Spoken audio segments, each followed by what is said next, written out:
everyone. It's been a mighty, mighty long time since we've been together.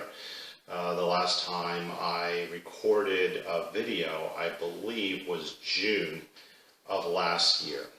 It is now, so this is the first video of this year. It is now March 30 of 2020. And I said that I wasn't going to be doing these videos anymore unless, of course, on a sporadic basis, if I felt there was something, some current event in the world or in my life that I think warranted sitting down with you again. And something like that has come up. So what's in the news at this time is the coronavirus. And so that's what I'm going to talk to you about today. And I'm going to try to not only record this video today, but I'm going to endeavor to try to get the video edited and uploaded hopefully within a week. Because this is the sort of thing that people want to hear about now. They don't want to hear about it when I get around to uploading it. And I still have videos from last year, from before June of last year, that I've yet to edit and upload. So it's a real painstaking process. So it's, part of the reason why I don't want to do this, unless one of you wonderful people out there would volunteer to do the editing for me.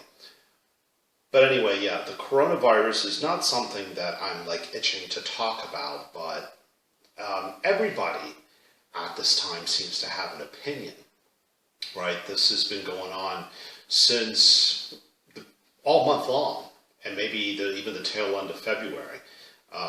It's something everybody has an opinion about, and certainly I, of all people, you would think has an opinion, so I want you to know it. And that's what it is. Opinions, feelings, thoughts.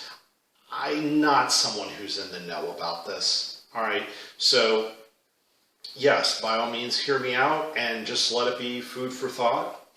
But don't be guided by it because I'm not a professional.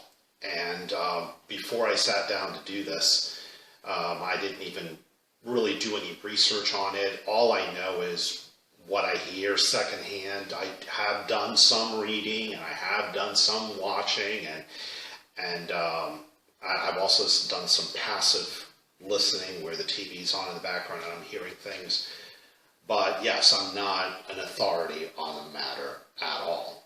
But I think I always have some interesting outlooks on what's going on. So let's get into that right now. All right, so first I want to go back to like day one, what I think the history of the coronavirus is. Coronavirus is one of, I think, several similar viruses. This one's called, I think, specifically COVID-19. There's been other types of coronaviruses.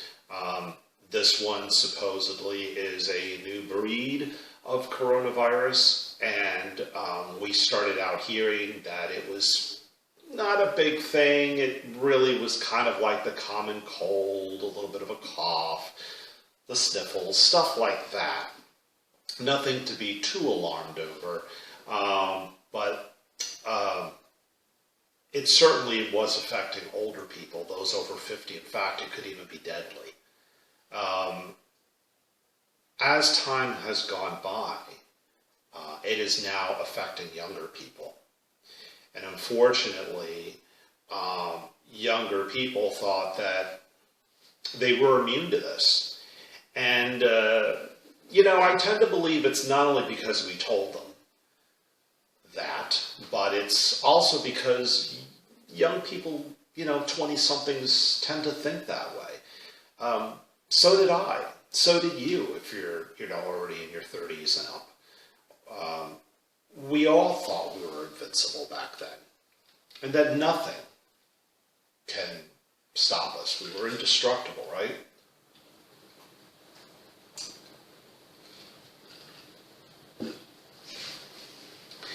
So this is going on now around spring break. We had a whole bunch of kids that went to the beaches and, you know, were probably out there gyrating and sweating on each other and rubbing oil on one another and picking up loads that they would then take home to grandma and knock her off unwittingly, but knock her off nonetheless. And it was very irresponsible of them to do that, but we weren't really sounding the alarm when it came to young people. So what happened. They have contributed to the spread. But let me go back further. As I said, I was going to start in day one, and I haven't really done that. I've started in day one in this country. But my understanding is this is a virus that originated in Wuhan, China. So people have called it the Wuhan virus. People have called it Kung Flu. They've called it the Chinese virus. And, you know, I'm going to get political about this because other people have chosen to do so. So I'm just reacting to what other people have said. And some people do not like that it's been called a Chinese virus. But, you know, I believe in calling things what it is. And if it originated there, why not say it's a virus that originated in China? Call it the Chinese virus for short. I mean, there was a Spanish flu, was there not, in the early 20th century? There was a Spanish flu. I don't think anybody was up in arms about the fact that it was called the Spanish flu. So what's the big deal, right? And we need to raise awareness as to the history of these things. And if we don't call things what they are, it just makes things confusing for people. But apparently what happened was this was a virus that originated there. It started spreading. And I think that was proven by people getting sick and then the people treating the sick also getting sick. And the Chinese government were aware of this and they neglected to tell anybody, including their own people. And so now there is some animosity towards Asian Americans, and that's wrong. I mean, the people who live in China are not the Asian Americans that live here. Okay, number one. Number two, the people that live in China live in communism. Okay, and they are the most populated country on Earth, like more than 5 billion people, I believe, billions of people, and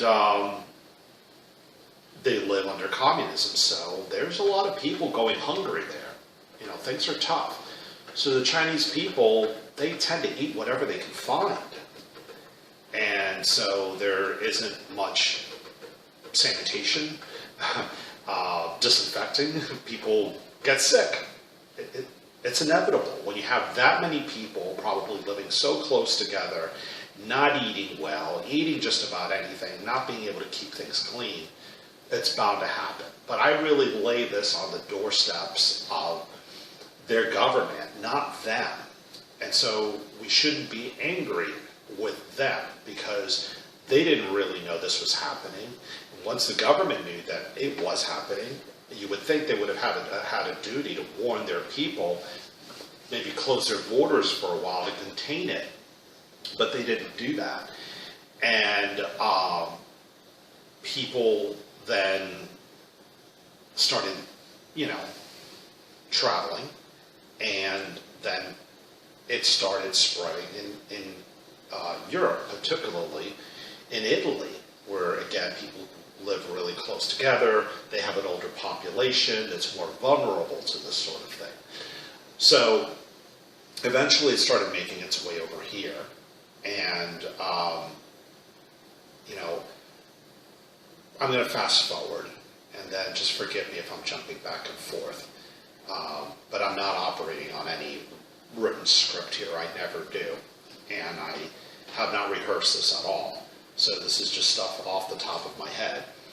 But we're now under a, I guess they're calling them lockdowns.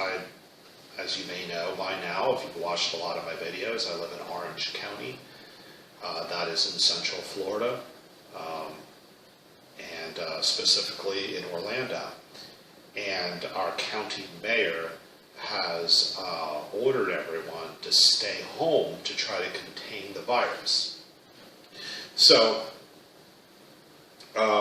we're being encouraged to social distance ourselves from one another. And what that means is maintain 6 feet of distance from one another.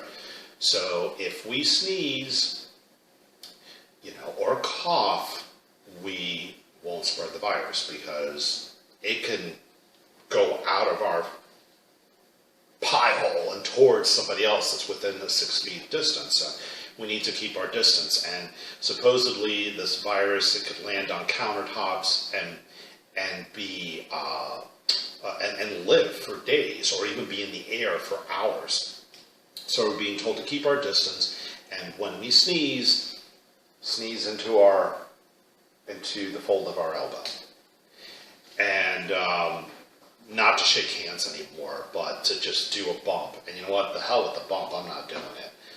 I work with somebody that he's an older guy, and he just has a habit of shaking my hand every day. And I told him, look, man, we have a pretty good rapport now. We've become pretty good friends. For me, shaking hands is something you do when you meet someone, or maybe when you are ending a temporary relationship with somebody where you just got together for a short period of time to work together on some sort of project or something. You're saying, so long, nice knowing you, good working with you, whatever, that sort of thing.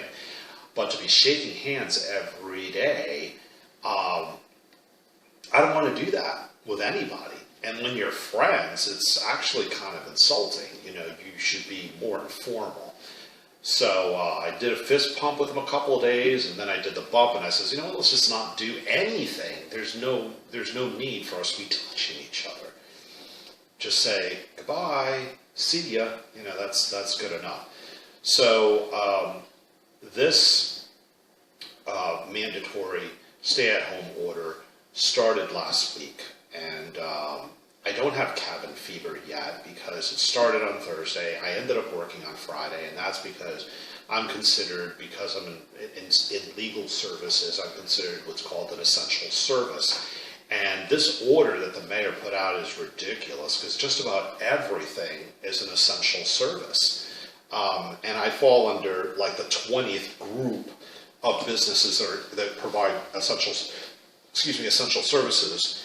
Legal services, accounting, and notary public, some of which I am also a notary public. So we can be required to work. And so on Friday, I had to work. Then over the weekend, I went and I visited my mom. Now, I was supposed to see her last weekend. I postponed it because she is 75 years old, and I don't want to put her at risk. But, I am trying, and I'm encouraging everybody else to do this. I am trying to live life as normally as possible. And as every day goes by, it's getting more and more difficult to do that. So anyway, I visited with her this weekend, and today, Monday, was the first day that I've worked from home. So that's today, and that's probably what I'll be doing for the rest of the week. And next weekend, I think I'm going to get a serious case of cabin fever. We are allowed to go walk around. But if we do encounter somebody, we got to keep our distance. We are allowed to go to the store for groceries, which I do need to do. I don't need to do, I can go another week, but I'm afraid of food shortages, so I'm trying to stay a few weeks ahead at all time. One thing I don't like that has also happened is I went to the stores and the shelves were cleaned out. And of all things, toilet paper. This doesn't cause diarrhea. What are you worried about? I don't understand. And there's actually been fights posted to YouTube of people fighting over toilet paper. It's ridiculous. And then there was no canned food. I'm like, what, does the virus cause power failures? Are we not going to be able to cook that we need to eat things out of a can. I don't get this. I don't like the hysteria. I don't like it. People need to remain calm.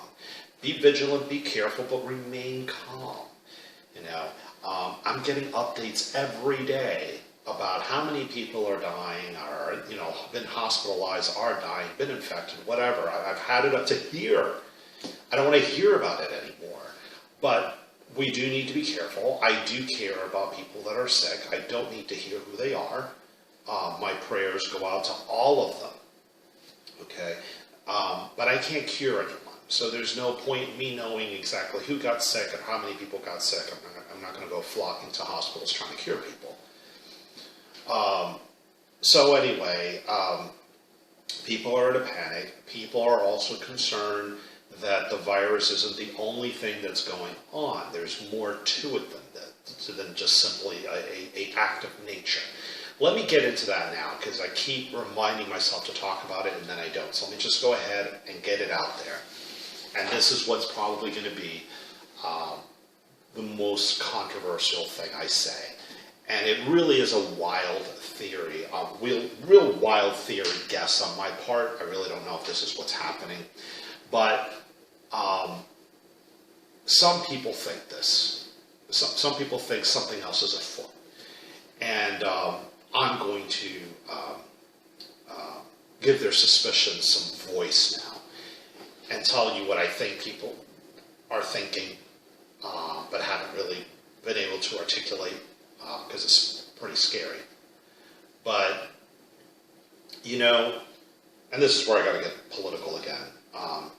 Donald Trump was elected president, and his opposition has, since day one, and even before day one, even before he was inaugurated, has been trying to stop him from serving and prevent him from serving and then stop him from serving. And they've not succeeded. Since my last recording, there has been an impeachment that went nowhere. The president is still in office. So now this virus is a great opportunity for people who want to remove him. He's been having press briefings almost daily because we can't have large crowds. Nobody's really campaigning. The major presidential candidates, and I wish I could talk about all the people that were running, because most of them are gone. And I have some theories about why they all just dropped out of sight so abruptly, but I'm not going to get into that now. We don't have the time. But we're down to just Bernie Sanders and Joe Biden and President Trump. Those are the major candidates that are running right now. And we're not hearing much about presidential politics right now. And no one's having rallies right now because everybody's keeping their distance. And the last debate that I think was had for the Democrats, which was between Joe Biden and Bernie Sanders on Sunday a few weeks ago. I watched a lot of it, but not all of it. And that one was done without a studio audience. It was just them two, about 6 feet apart from one another, debating. And so they're all now doing debates not debates, but they're doing their little rallies from home. They're just talking to the people through social media. And Donald Trump, people are accusing him of using the press briefings as, about the virus as an opportunity to continue these rallies that he's not able to do right now. Hogwash, whatever. Believe it if you want to. But he's trying to do it, and he's tried to remain optimistic, upbeat, and give the American people hope, which we need right now, because a lot of us are really scared, very scared of this. I'm afraid of making my mother sick. You know, I'm under 50, so I have a better chance of being able to combat the virus, should I acquire it. But maybe not my mom, and now even people my age are not immune to, fatalities as a result of this. So we have to be careful. But anyway, I'm trying to remain on topic. Donald Trump has been trying over the last few years to do some trade deals with China. And I don't know how much success he's had. I think the Chinese have led him to believe that he was getting somewhere. I don't know that he really has. And after the impeachment failed, I think the Chinese government they may have recognized that this president is here to stay. He may get even reelected. He'll probably get reelected. And they saw this virus, the spread of this virus, as an opportunity to wreck the economy. And the American media is only happy to, carry their water for them. This is an opportunity for the president to look bad, and they're constantly pounding him for everything he says, for everything he doesn't say, for how he says it. It's just awful. But I think this is an opportunity for the economy to be in the tank, and it's happening. A lot of people have filed for unemployment. A lot of people have not been able to go to work because of the stay-at-home orders, like we're under here in Orlando. I mean, it's happening in other cities and other counties and other states. And so a lot of people are losing their jobs and filing for unemployment. And this may take a long time to recover from. Meanwhile, things are beginning to improve in China, and they're actually responsible for the masks that we're using and some of the medications. Everything is made in China. So the people responsible for creating the problem are actually involved in the solution. How is that possible? We should be able to take care of ourselves. So there are people that really believe, that the president is at risk of being removed from office. And what's going on now is an effort to make that happen by damaging the economy so that people turn against him so that he isn't reelected. And even if he's reelected, there's a lot of globalists out there, people that believe that we all should live as one. And I don't believe in that, because I believe that every group of people has a right to govern themselves, as they see fit. And the American government may not be necessarily the right government for Australia, some country way out there. People could be very different. And we all have our differences, but we all have things in common. And I've said this before, I think that we really need to celebrate our commonalities instead of being so focused on our differences. I don't think we have to erase our differences. I just think we have to be tolerant and try to understand and take an interest in one another. So anyway, there's people that are thinking that, this is an effort maybe to just, make this country part of just a whole League of Nations that just share one government, and which would mean President number 45 could be the last one. I don't know. The government that we live under today could change. So part of what happened when this outbreak started was people were going to gun shops and buying up guns before they closed them down. Now you got to wonder, why do people think they need guns? You can't shoot at the virus. No, I don't think that's what they're thinking. I think that they see that they're being told by their government, stay home, and we have a right, a constitutional right in this country. I don't know which right. I don't know which amendment it is, but we have a right of assembly, right? We have a right to congregate and be together and exchange ideas. And that's being impeded when the government tells us we have to stay home. Now, I understand it could be for our own good, but is it? Government takeover is most vulnerable for a coup when the people are fearful. And right now, we're afraid. And when people are afraid, they are more inclined to listen to their government and do anything and clamor for some type of change to make things right. And that's when an opposition party can swoop in and just change everything. There's been some type of stimulus package to help people pass by Congress, to help all these people that are losing their jobs, and I think that's a good thing, and there's people criticizing it. I'm like, come on, we need to do this. There's people that are really hurting. I still have my job, but that's nothing certain. And I think I'll be able to keep my job. But I still, have compassion for other people. And, I'm in favor of helping, of our government helping those people. What I don't like is politicians trying to sneak in what they call pork, trying to sneak in other funding for other things that are not related to the coronavirus. So you see, that is happening. There's like all this money going not only to people that have lost their jobs and small businesses to help them keep their doors open so that they can serve their customers and employ their employees. No, there's money going to museums, to name a few. I mean, there's other funding for other things that are not related to this virus. And you've got to ask yourself, why do they do stuff like this?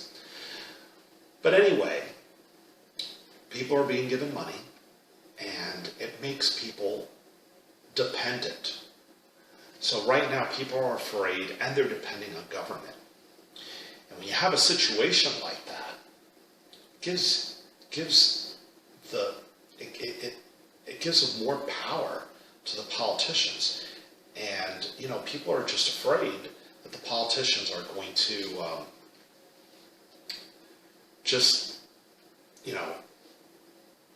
take over and turn our country into something that it was never meant to be. So I think a little suspicion about that is a good thing, a little bit. But I think people have to, just try to balance what they see going on, because I think we're all pretty well convinced by now that this virus is real, and we do need to try to cooperate. That's why I am staying home, for my own good and for the good of people out in public that I may be in close proximity to. So anyway, I think I've said everything I wanted to say. Not as well as I had hoped. I'm trying to get it all said as quickly as possible because there's just so much to say about it, and I don't want to go on and on all night about it. Got other things to do. But I'm going to try to meet again, being that this is a really big thing that's going on right now. And so when we do meet again, I'm going to try to maybe cover a few things that I didn't cover today, if I forgot about anything. But for now, that's all I got. As always, thank you for listening and watching. And I know you probably had a difficult time agreeing with a lot of what I've said. So before I strike the gavel, I need to dust it off. It's been a while. And I'm not kidding. There is dust on here. All right. Ready, set, struck. Thank you. Hydroxychloroquine is a medication used for decades that recently was approved for treating COVID-19. The drug has reduced the symptoms and recovery time of many with the virus, so if you contract it, be sure to ask your doctor for it.